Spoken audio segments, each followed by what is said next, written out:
A paz do Senhor, bem-vindo ao podcast da Escola Bíblica Dominical Assembleia de Deus de Camboriú. É um prazer tê-lo conosco mais uma vez. E eu espero que você esteja bem, espero que você esteja feliz, espero que esteja abençoado. Mais uma vez eu digo, tenho certeza que depois do que você vai ver, do que você vai ouvir, você estará abençoado e também edificado. O nosso convidado para esta ocasião vem da cidade de Curitiba, no Paraná, nascido em Curitiba, filho de uma família cristã, todavia sem vínculos ministeriais. Ele é formado em teologia, mestrando em teologia, bacharel em filosofia e também acadêmico do direito. O nosso convidado para esta ocasião, pastor André Santos. É um prazer tê-lo conosco, pastor André. Pastor Marcos, prazer é todo meu. Em primeiro momento, quero agradecer a Deus por essa rica oportunidade de termos esse momento de comunhão, de conversa, não apenas com o Senhor, mas com todo esse ministério de ensino que reside em Camboriú e tem honrado e glorificado a Deus através da Escola Bíblica Dominical. Quero lhe cumprimentar. Ao lhe cumprimentar, cumprimento também todos os nossos telespectadores, alunos, ouvintes, assíduos e amantes da palavra. A alegria toda nossa, pastor, é um privilégio recebê-lo e ter a oportunidade aqui de conhecer um pouquinho melhor o nosso amigo, pastor André, que já é uma pessoa conhecida da igreja aqui, dos eventos de Camboriú, do último congresso missionário, inclusive, o Congresso dos Gideões esteve ministrando aquela oportunidade, uma oportunidade extraordinária que Deus nos deu. E agora tê-lo aqui conosco também é uma alegria. Quem é o pastor André antes do altar? Pastor Marcos, essa pergunta tem sido intensificada nos últimos dias. Eu tenho pensado muito nisso porque a gente vai entendendo os propósitos que Deus vai definindo para o nosso presente, apontando para o nosso futuro, o destino que Ele traça, e isso faz sentido, vem à tona todas as vezes que nós queremos saber para onde Deus está nos levando. A pergunta é: quem sou eu? E é interessante que essa pergunta não é apenas algo que passa em nossa mente, mas ela passou na mente de todos os homens e mulheres de Deus, né? Eu lembro quando Deus aparece para Moisés e diz para ele que usaria para que ele tirasse o povo do Egito, e ele olha para Deus e diz: quem sou eu? É uma pergunta que nós fazemos e hoje eu quero resumir a resposta que nós poderíamos dar em uma única palavra: improvável. Quem sou eu? Um improvável. Eu me considero alguém improvável que Deus alcançou com sua graça e misericórdia e nos deu o privilégio de carregar algo do céu para compartilhar na terra. Eu sou apenas um improvável. A sua resposta, ela traz aqui uma demonstração também da formação, porque essa sua resposta é muito arraigada numa filosofia, no pensamento, né? Quem sou eu? Quem é o homem? É verdade, não?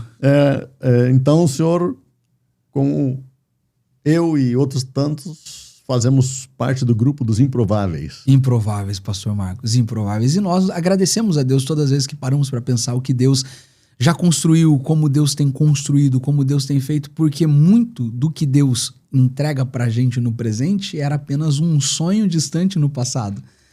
E quando nós aprendemos a cultivar a gratidão, e a gratidão está em olhar o que vivemos hoje, a gente pode ter certeza que o que estamos vivendo hoje, na maioria das vezes, era aquilo que era apenas um sonho no passado.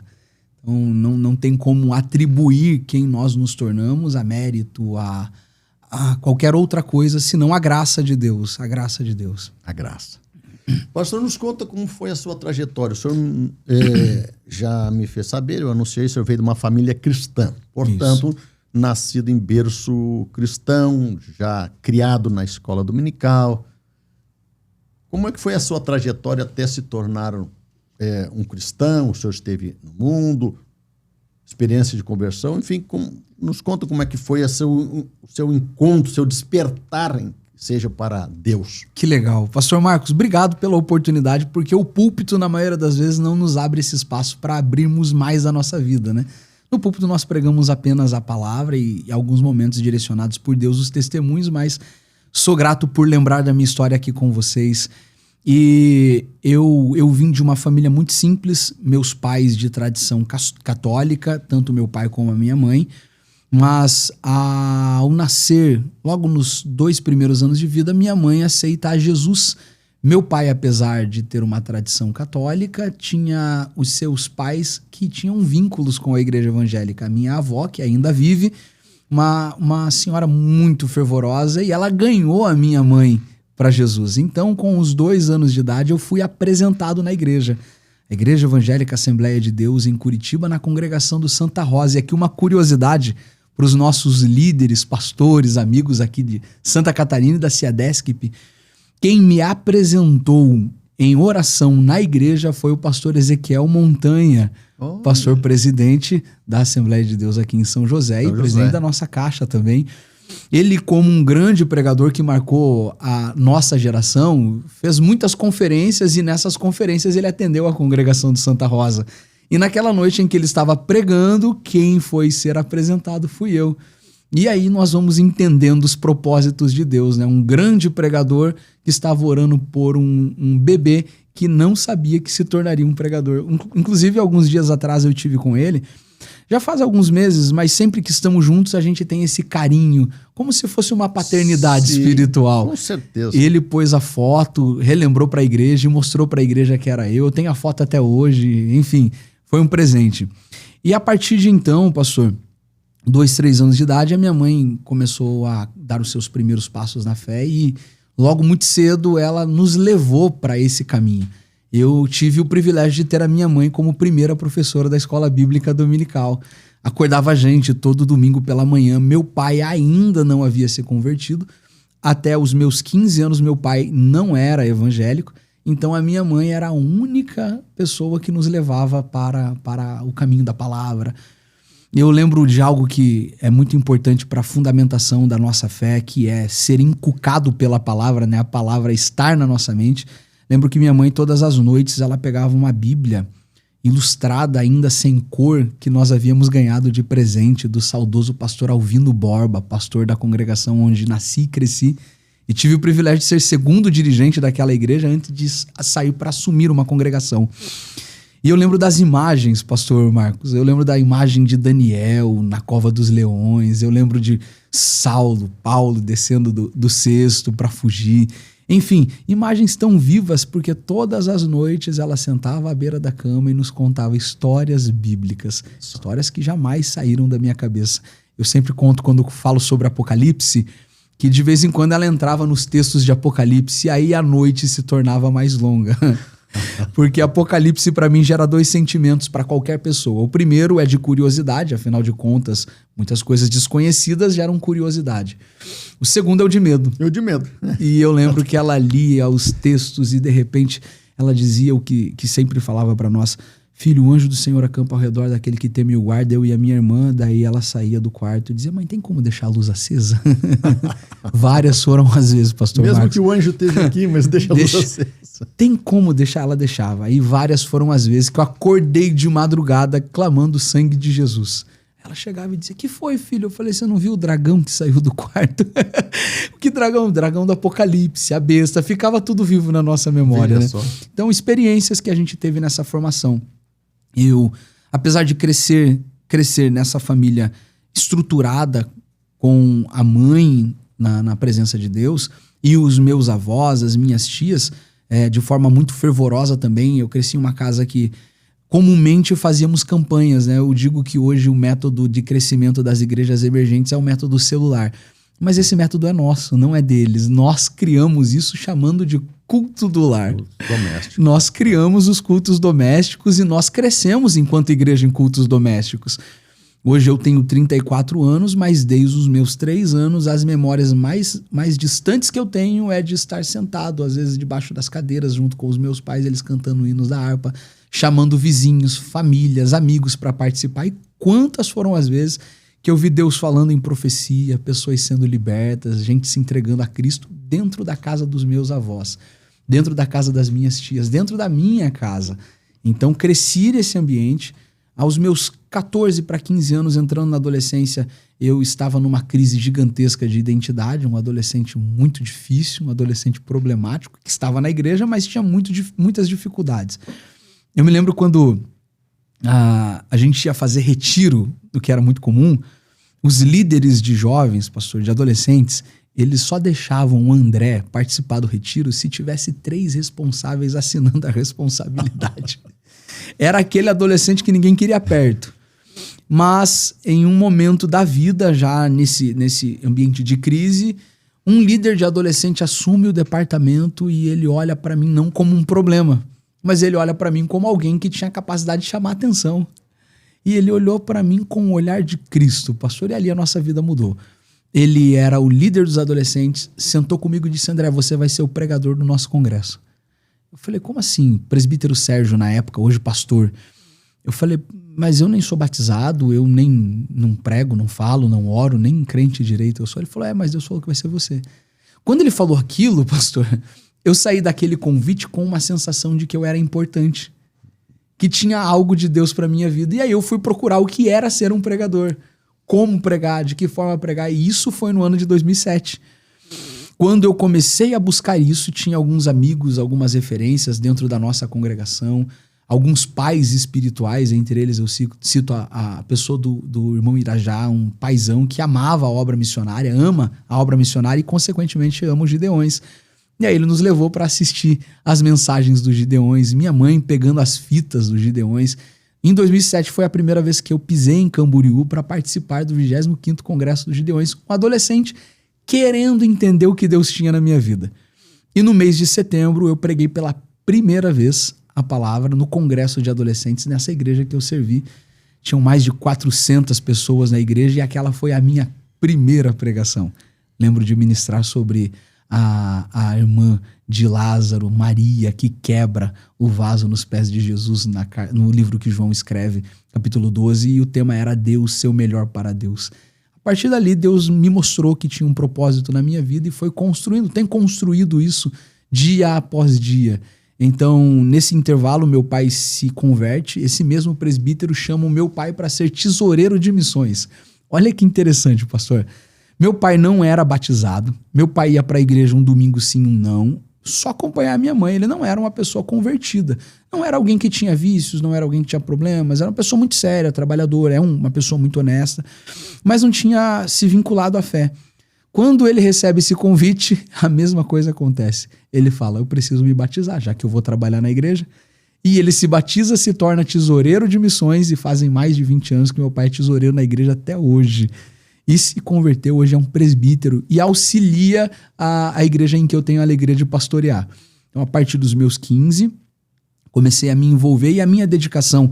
Quando eu entendi que Deus tinha uma proposta para a minha vida, uma chamada, um ministério, a primeira coisa que eu fui fazer, pastor, sendo acolhido, mentoreado, formado por esses amigos que estavam muito próximos, pastores que eram amantes do ensino e o são, eu fui descobrir que a minha missão e responsabilidade enquanto alguém que tem uma chamada de Deus era se preparar para ela. Hoje, inclusive, nós temos até uma diferença, né? As pessoas, elas, quando descobrem que tem uma chamada, elas querem mostrar aquilo que elas ainda não construíram. A geração do marketing, do brand, da narrativa. Eu preciso mostrar o que eu ainda não tenho. Mas eu aprendi lá atrás que a minha primeira preocupação seria em me formar, porque antes de Deus usar alguém, Deus primeiro o forma. Deus não está preocupado em primeiro te usar. Ele está preocupado em primeiro te formar, porque nós só vamos reproduzir a partir de quem nós somos. Deus nos forma em quem somos para depois nos usar para o que Ele quer, né? E aí foi onde eu mergulhei nos simpósios de escola bíblica dominical em Curitiba, nos seminários de evangelismo, de missões, escolas bíblicas de obreiros. Desde os 15 anos acompanhando o pastor Oséias, que era o nosso pastor, Oséias Antônio da Silva.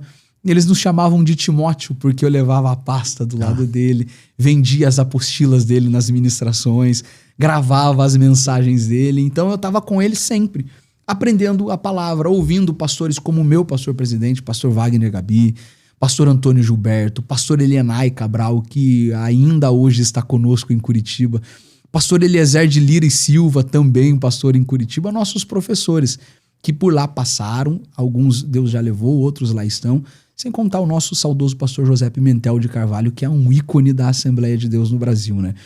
Em contrapartida, com essa base, esse arcabouço de conteúdo denso teológico, a gente tinha a escola dos pregadores pentecostais.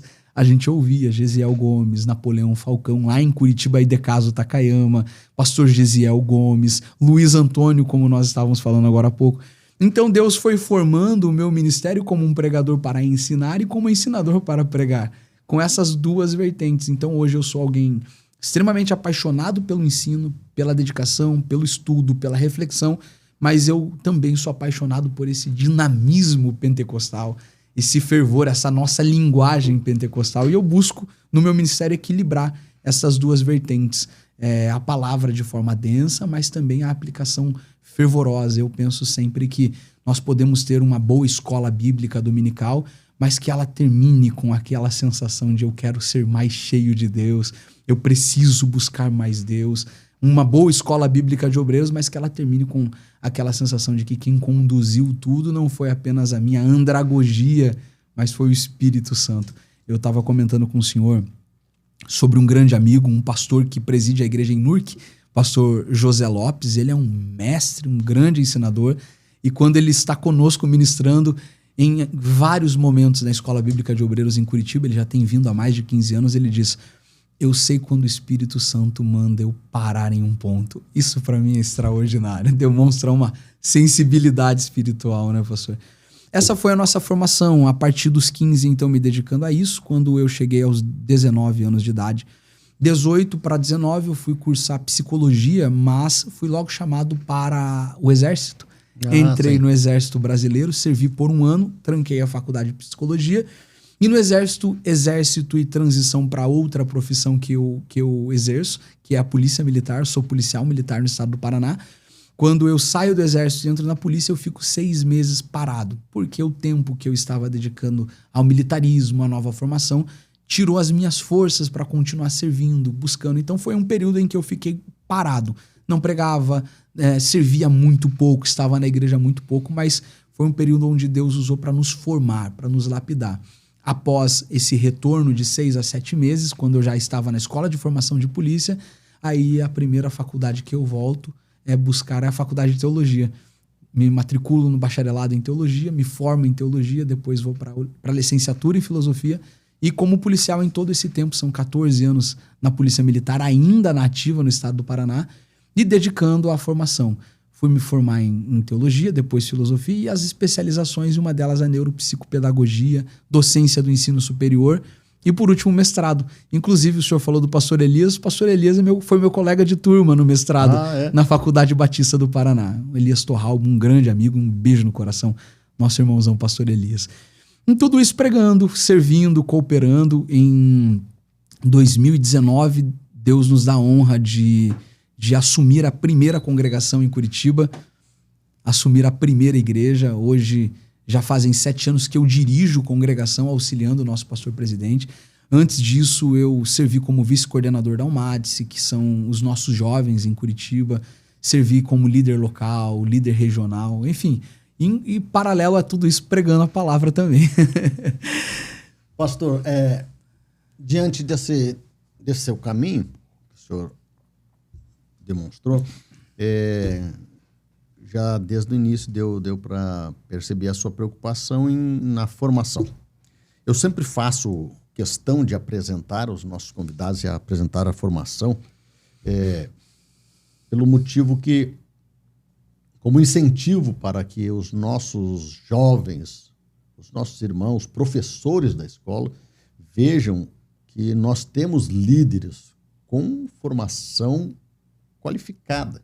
Por isso que eu sempre apresento os nossos convidados, eu mostro a formação. Não é por outro motivo, mas é para que os nossos irmãos sejam incentivados a estudar. O mundo que hoje nós estamos exige que quem está à frente do altar tenha condições, tenha qualificações. Claro, sem nunca anular, sem nunca anular, de fato, a obra do Espírito.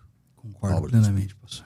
E o senhor demonstrou a sua preocupação, né? Formado em teologia, formado em filosofia, fazendo mestrado, está cursando direito também.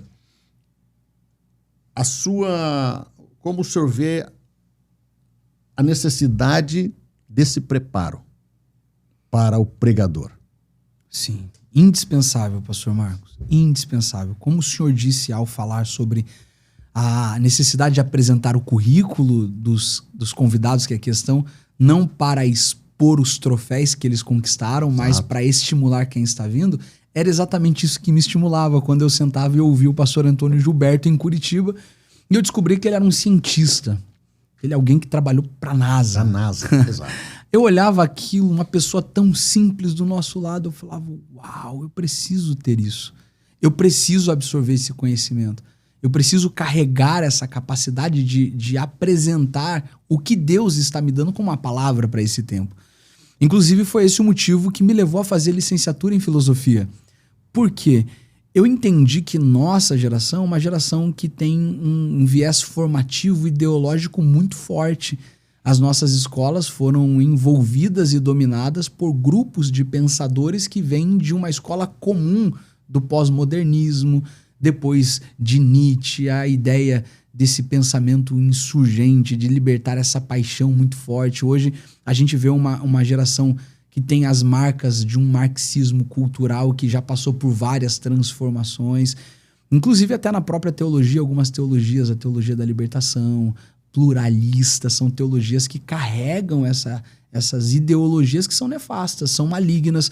E os nossos jovens, eles são formados desde o ensino médio, desde o ensino fundamental, em especial nas faculdades, e os números estão aí para nos provar que nós hoje temos jovens que entram para um curso superior, mas não conseguem manter a sua fé após o curso superior, porque a falta dessa base, dessa nossa fundamentação. E eu fui buscar fazer um curso de filosofia justamente para entender qual é o pensamento, o que carrega esse pensamento, qual que é o espírito do tempo, para a gente poder discernir e sermos também uma contrapartida, uma contracultura, uma ferramenta de Deus para essa geração. Inclusive, sob Nietzsche, eu citei aqui, eu lembro de uma das descobertas fascinantes que eu tive.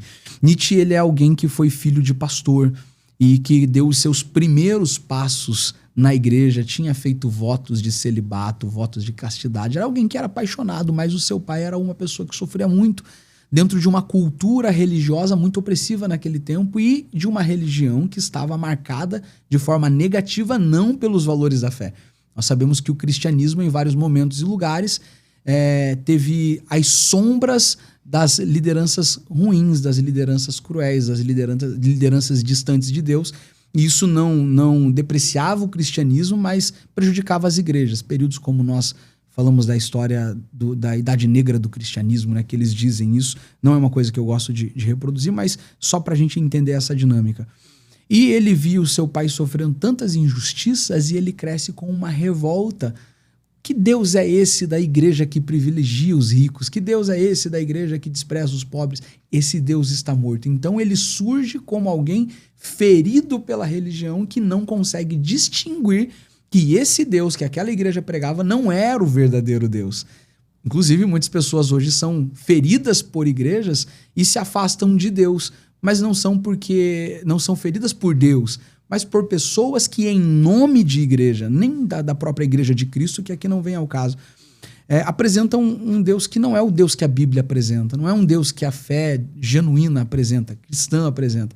Então a gente precisa estar habilitado para saber conversar com essas pessoas e mostrar o que é Deus, o que é a palavra, como nós cremos, o quanto isso que foi feito não corresponde com o Cristo das Escrituras, com o Deus das Escrituras, para a gente resgatar essa nossa geração, para a gente resgatar esse nosso povo que foi contaminado em muitas vezes por essas ideologias malignas. E a melhor forma de fazer isso é pela palavra, pelo caminho da preparação. Hoje um pregador ele precisa estar habilitado para saber caminhar não apenas pela teologia, mas pelas várias ciências que circulam. Enquanto nós estamos pregando, o nível de acesso a informações é assustador. Se você não tem propriedade do que você está falando, você corre um sério risco de ser envergonhado após a ministração. Alguém chega para você e diz, pastor, o que o senhor falou não condiz com a verdade. Isso aqui não é isso aqui não é aquilo. Então hoje nós temos que ter essa segurança. O preparo é fundamental para nós cumprirmos o propósito. E aqui eu volto naquela frase. Deus não está preocupado em primeiro lugar nos usar. Deus está preocupado em nos formar. Nós ouvimos muito, Deus tem pressa, dá uma sensação de que começa já e faz já. E óbvio que existem coisas que nós começamos a fazer a partir do momento que a gente aceita Jesus.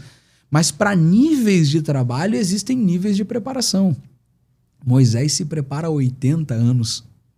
Jesus se prepara há 30 anos. O tempo que Davi percorre, desde o momento em que ele é ungido até o trono, faz com que nós aprendamos que ele precisava ser formado. Porque Deus acha Davi na casa de Jessé e diz, achei Davi, o homem segundo o meu coração, o rei Davi. Ele acha o rei. Só que o rei Davi precisa ser formado rei. Porque Deus sabia quem ele era amanhã, mas ele precisava descobrir quem ele era. E aí a formação. Então eu penso que a nossa formação é o que vai definir o sucesso do nosso propósito, do nosso trabalho, da nossa execução. Deus vai nos lapidando, nos moldando. E aqui tem uma outra frase, pastor, que eu gosto de dizer sempre quando estou falando para jovens, para adolescentes que são apaixonados pelo ministério. O nível da tua dedicação na formação vai definir o quanto você acredita no que Deus te prometeu. Fantástico. Pode repetir, por gentileza, e olhando para essa câmera? Pastor, essa frase, ela marca muito o meu coração. O nível da tua dedicação na formação daquilo que você recebeu como propósito de Deus determina o quanto você acredita no que Deus disse. Se Deus falou, vai pregar, vai cantar, vai louvar, vai ensinar, vai pastorear, o quanto você dedica as tuas forças em se preparar, em treinar, se capacitar. Ouvir vai determinar para tudo e para todos que você acredita no que Deus te prometeu de verdade. Extraordinário. Vamos dizer assim, é uma pérola. Esse pensamento é muito, muito amplo, muito profundo. Pastor, o senhor está tratando de uma geração, digamos assim, de pregadores que precisam se preparar para alcançar uma geração atual. Como fazer isto sem ferir ou sem esquecer a geração passada? Porque agora nós temos duas gerações. Nós temos uma geração, e eu costumo dizer, o meu avô, ele aprendeu a ler na Bíblia. Ele não teve escola, ele aprendeu a ler sozinho na Bíblia. E nós temos hoje mestres, doutores, pós-doutores, gente de todo nível. Como atingir esta geração sem ferir ou sem perder aquela? Fantástico, pastor. E aqui eu expresso a minha gratidão e a minha honra aos nossos pais. E eu acredito que isso talvez seja, se não é, o principal fator para conseguirmos acolher e abraçar as gerações que convivem em nosso tempo. Porque hoje nós temos a geração dos que estão indo e dos que estão vindo, mas no meio desses dois extremos nós temos mais 3, 4 gerações. É baby boomers, é Y, é Z, é gerações para todos os lados. Temos então, um floquinho, né? Nós temos uma orquestra sinfônica de gerações. E o melhor de tudo é que o Espírito Santo é o maior maestro dessa orquestra sinfônica. Então, primeiro, eu acredito que estar debaixo da dependência do Espírito Santo, porque ele sabe convergir tudo em um propósito, cada um com as suas habilidades. Eu lembro de Joel, capítulo 2, versículo 28, não sei se é porque o meu coração é avivalista, esse texto sempre salta, mesmo falando sobre gerações. Porque em Joel, capítulo 2, versículo 28, ele diz que nos últimos dias derramarei do meu espírito, diz o Senhor, sobre toda a carne. E aí ele entra numa conexão geracional. Vossos filhos, vossos velhos, vossos jovens. Olha a quantidade de gente, olha as conexões geracionais. Vamos ver o que ele fala para os velhos. Vossos velhos sonharão sonhos. Eu não sei se o senhor concorda comigo, pastor Marcos, mas o desafio maior para um velho é sonhar.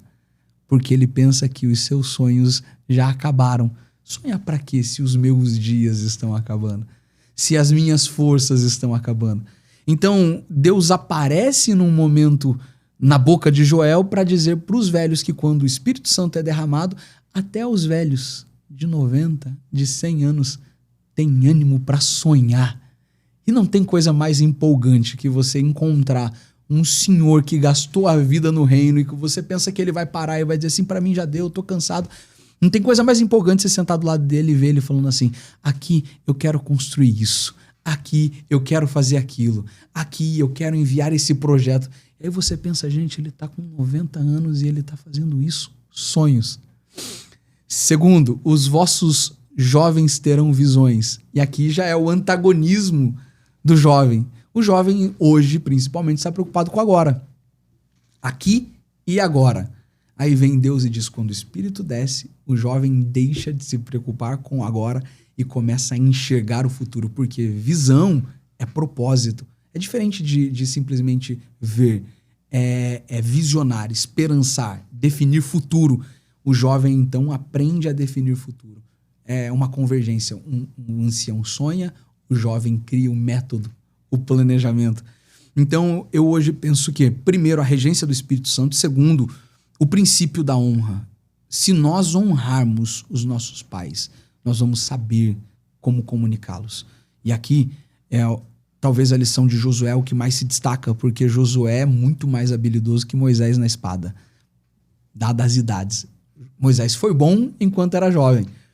Mas o velho Moisés de 80 anos não conseguiria vencer Josué na espada jamais.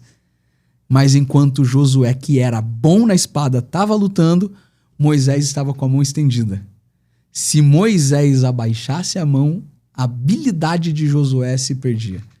Então nós, se entendermos o princípio da honra, a gente vai se preocupar em se conectar, sim, com quem tem a responsabilidade de definir o nosso sucesso. Porque Josué só vence se Moisés estender a mão. Eliseu só triunfa se Elias o honrar. Paulo só desperta o dom se tiver... Timóteo só desperta um dom se tiver um Paulo estimulando ele. Então, se nós, dessa nova geração que estamos chegando agora, cultivarmos o princípio da honra e respeitarmos quem veio antes, a gente vai entender o como acolhê-los. Porque eles também precisam, mais do que isso, de ser alimentados, óbvio, mas receber a honra que é devida a eles. E quando eles forem honrados, eles nos projetam, eles estendem as mãos, eles nos abençoam. Eu sempre digo para os nossos jovens, como a nossa geração ela é muito versátil, ela é muito rápida, ela tem uma mentalidade ultrassônica, é tudo muito rápido. Mas se a gente desprezar a sabedoria de quem veio antes, mesmo que não seja tão rápido, a gente pode correr muito mais para aqui. Agora, quando a gente entende que a gente tem que desacelerar um pouquinho para irmos juntos, a gente pode ir até lá. E aqui está um segredo. Tem dentro da administração moderna uma aplicação muito legal que eu gosto de falar sobre ela quando falo sobre princípios de gestão. Janela de Overton. A janela de Overton é uma janela que ela percorre o tempo e o espaço. Quanto maior for essa janela, mais gente você consegue colocar dentro dela. Então, nós precisamos ampliar nossa capacidade de comunicação. Se eu puxar muito para trás, eu vou ser muito conservador e vou perder o pessoal da frente. Se eu puxar muito para frente, eu vou ser muito progressista, moderno e vou perder o pessoal de trás. Então, a gente precisa ampliar ela para os dois lados com a capacidade de comunicação. Se eu entendo que vou falar a um público mais experiente, eu preciso saber me comunicar com eles da forma que eles entendam, com honra, com princípio, com respeito. Agora, com a linguagem talvez seja a mãe de tudo isso, né? Saber se adaptar, se contextualizar a partir dos princípios de honra e dependência do Espírito Santo. Eu acredito que com isso a gente consegue alimentar os nossos anciãos e fazer com que eles voltem a sonhar. Pastor, eu tenho pregado fazem 20 anos no Brasil e fora, e alguns cultos Deus tem nos dado a honra de terminar a mensagem e ser abraçado pelos nossos patriarcas de cabeça branca, que dizem assim: eu me lembrei do culto de 40 anos atrás. Eu me lembrei do culto de 50 anos atrás. Alguns ainda dizem assim: Pastor André, eu lembro do Maurinho Ferreira pregando quando eu vi o senhor ministrando. Maurinho foi um dos maiores evangelistas nossos em Curitiba. Ele foi, alguém que Deus levantou e recolheu ele muito cedo. Mas antes do Takayama pregar, ele era o pregador. E aí a gente vê que eles voltam a criar aquela expectativa. Por quê? Porque a minha preocupação é os honrá-lo. Eles gastaram a vida pelo reino. Eles dedicaram sem muitas ferramentas. Muitos dos nossos pais não sabiam o que era grego, o que era hebraico. Na verdade, muitos não sabiam nem falar problema direito. Passava de segunda a segunda na roça, na obra, na construção. Não tinha a capacidade de comunicação que nós temos, mas eles passavam a vida em conexão com Deus. Assumiu uma tribuna como a de Camboriú para dizer Jesus salva e Jesus salvava. Jesus cura e Jesus curava. Jesus batiza com o Espírito Santo e não precisava ser campanha, congresso. Bastava alguém com o desejo de receber o Espírito. Era como se a pomba do Espírito Santo sobrevoasse e pousasse.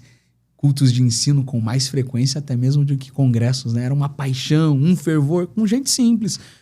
E se a gente respeitar isso e se preocupar em honrá-los, a gente vai ter uma geração de sucesso agora.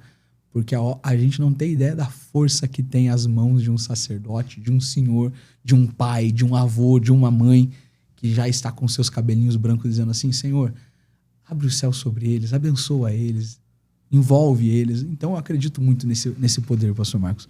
O senhor falou que está há mais de 20 anos já pregando.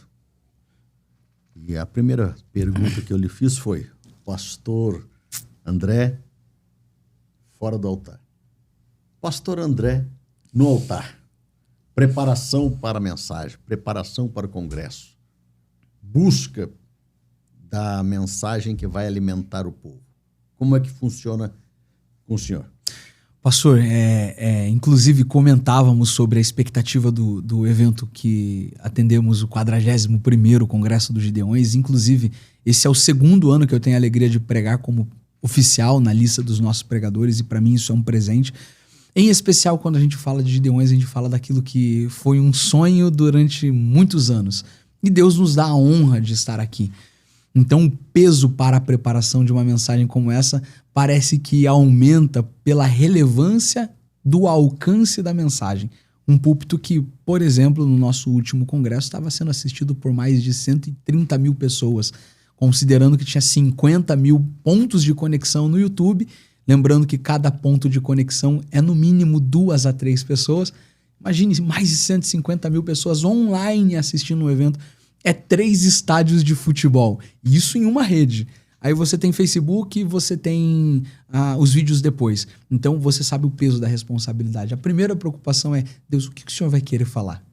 O que o senhor vai querer entregar? Essa é a primeira preocupação. E Deus vai te direcionando. Óbvio que o estudo, a dedicação, aquele momento em que a palavra queima. E aqui eu vou contar uma experiência da minha primeira mensagem.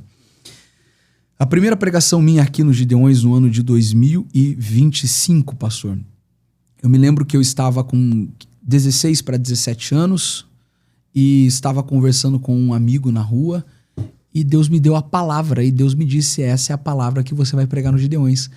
Os escudos de ouro. Era o tema da mensagem que Deus havia me dado.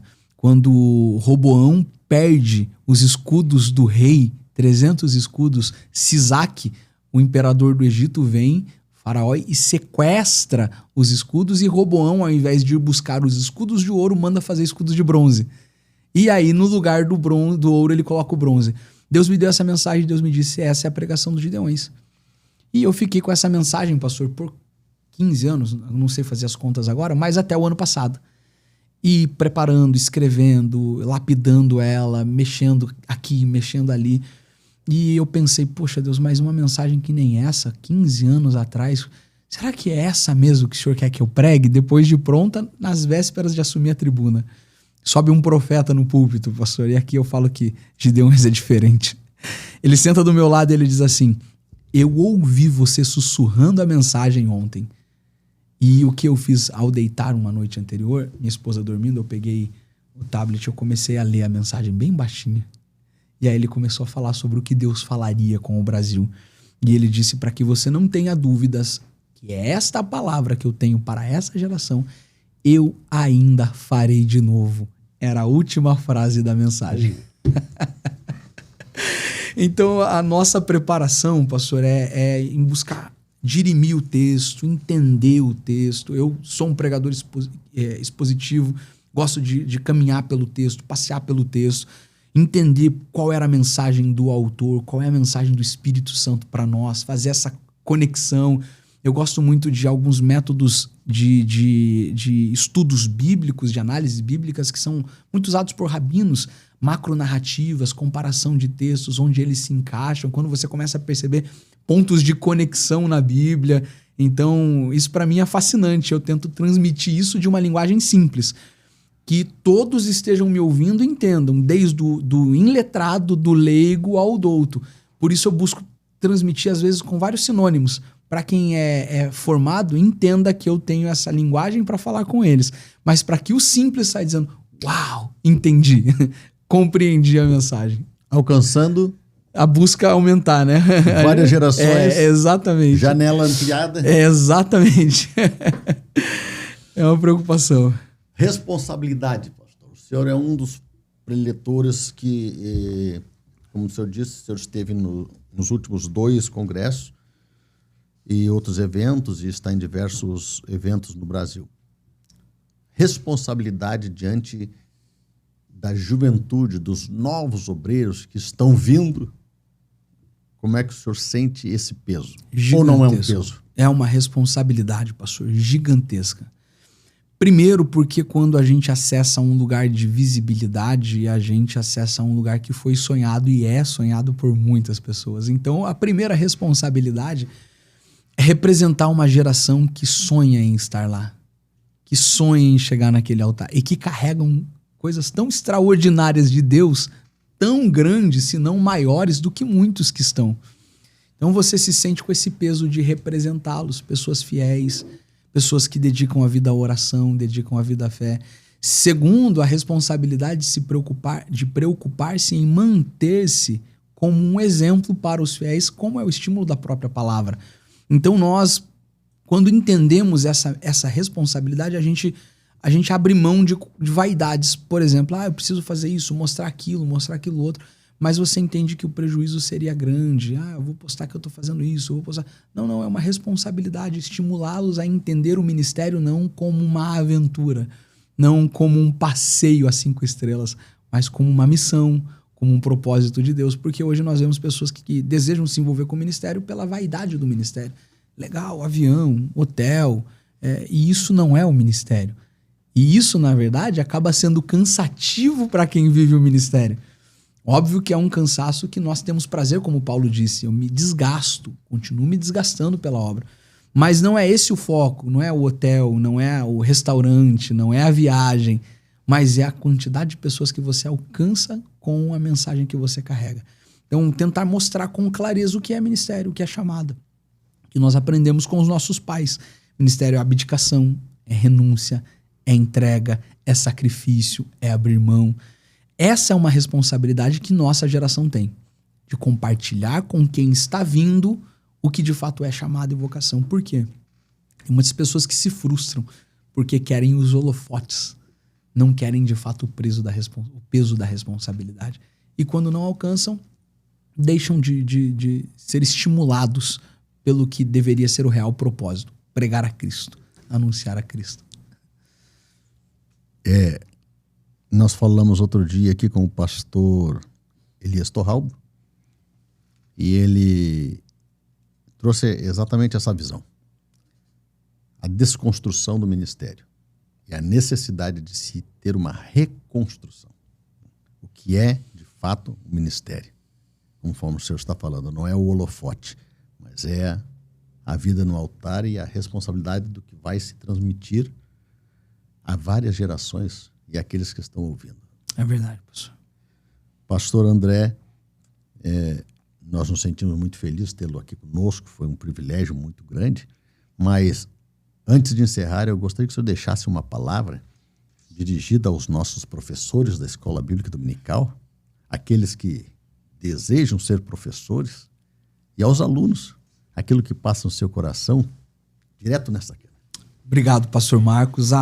Você, meu amigo, professor, mestre, amante do ensino, eu não tenho dúvidas que o ministério e a vocação que Deus lhe deu é um dos ministérios e uma das vocações mais brilhantes que alguém pode ter. Eu acredito muito no poder da educação. Eu acredito muito no poder da formação. Um professor tem a capacidade, o potencial e o poder de mudar o destino de muitas vidas. Seja na pequena sala de aula, dos poucos alunos de uma congregação longínqua, ou nas grandes plateias dos treinamentos, nas formações, uma palavra ensinada, uma palavra absorvida tem o poder de mudar destinos. Eu acredito muito que o nosso avivamento, o avivamento que a nossa geração viverá, passará pela capacidade de compreensão bíblica que um professor recebe de Deus, a habilidade de compartilhar por ser um dom. Então, a você, professor, o meu estímulo é que não desista. Não abra mão, não se abstenha dessa responsabilidade, dessa paixão. Seja e continue apaixonado por ensinar, por compartilhar. Às vezes a sensação que nós temos na educação brasileira é da ingratidão, porque um professor não é tão valorizado como deveria ser. Porém, para nós, cristãos, o trabalho que fazemos na educação, no ensino, na formação, não vai ser recompensado apenas aqui, vai ser recompensado na eternidade. Imagine, meu primeiro professor, no caso, minha mãe, meus pastores, estão tendo o privilégio de ver os frutos sendo gerados em mim das sementes que eles plantaram numa escola bíblica dominical. Eu tenho certeza que Deus vai lhe usar para plantar sementes que darão muitos frutos em muitas vidas. A você, aluno, seja apaixonado pela palavra. Ame a palavra, deseje a palavra, leia a palavra, medite na palavra. Entenda que a palavra é a fonte da nossa vida, da nossa fé, da nossa esperança. Gaste tempo com a palavra, com o texto bíblico. Ouça bons ensinadores, ouça bons pregadores, medite e Deus com certeza irá ampliar as fronteiras da sua compreensão, da sua capacidade, do seu ministério, daquilo que Deus tem na tua vida. E eu tenho certeza que pela palavra viveremos experiências extraordinárias. Pastor Marcos, parabéns pela excelência do trabalho que o senhor tem desempenhado e pela paixão que o senhor transmite, pelo ensino e pela dedicação. O senhor é alguém que Deus levantou para esse tempo aqui em Camboriú, demonstrar para o Brasil e para o mundo que Camboriú não é apenas a terra das missões.